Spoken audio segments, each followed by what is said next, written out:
Le nourrisson entre les bras, assis à même le sol pour les unes, les autres allongés. Nous sommes en plein cœur de la nuit à Tchouba, Moufou Sud, arrondissement de Mokolo, dans la région de l'extrême nord Cameroun. Ces femmes espèrent pouvoir se ravitailler en eau avant de regagner leur foyer respectif à des kilomètres de ce forage. L'eau sous ses cieux, une denrée rare. Nous sommes là depuis 3 heures et jusqu'à maintenant on n'a même pas eu l'eau. Regardez vous-même ici, regardez le bidon. Et nous sommes, souvent on passe la nuit ici et on ne trouve même pas l'eau. Autour du point d'eau qui approvisionne les plus de 5000 âmes que compte Moufou Sud,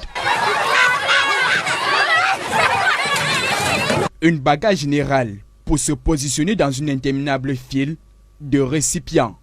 Plus de 20 ans que cette situation dure. Donc des fois nous passons même toute la nuit. Les enfants sont abandonnés seuls, uniquement à cause de l'eau. Les enfants ont faim. Du fait de la très forte sollicitation, ce forage, dont d'une élite de la localité, est aujourd'hui amorti. Pour avoir un seau d'eau, on a souvent 1 heure, 2 heures du temps. Et pour avoir tout l'eau ici, ce n'est pas facile. Il y a les gens qui ont 1 semaine, 3 jours, 4 jours, qui n'ont pas d'eau à la maison. Et quand nous puisons aujourd'hui, là, demain, ce sont les autres quartiers qui viendront puiser. Face à cette affluence, d'autres habitants n'ont pas de choix que de se ruer vers d'autres sources qu'ils partagent avec des animaux. Comme ça, on discute l'eau avec les bétails. Il y a les pots, il y a les chèvres, les canards, les vaches. La qualité ici importe et bonjour les maladies hydriques. Et souvent dans notre centre aussi, les femmes accouchent.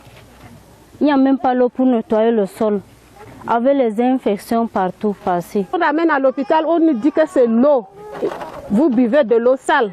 Comme ça, nous sommes tous malades. Même les enfants, les papas, nous sommes privés de l'eau. La quête du précieux liquide finit par impacter les résultats scolaires des élèves. Nous ne pouvons pas nous réveiller tôt pour aller à l'école. Nous partons en retard toujours. L'enseignant nous fouette et nous gronde. À bout de force, ces hommes, femmes et enfants qui ont le regard tourné en direction des pouvoirs publics n'ont qu'une seule doléance, pour voir eux aussi étancher leur soif à de l'eau de qualité. On veut l'eau seulement.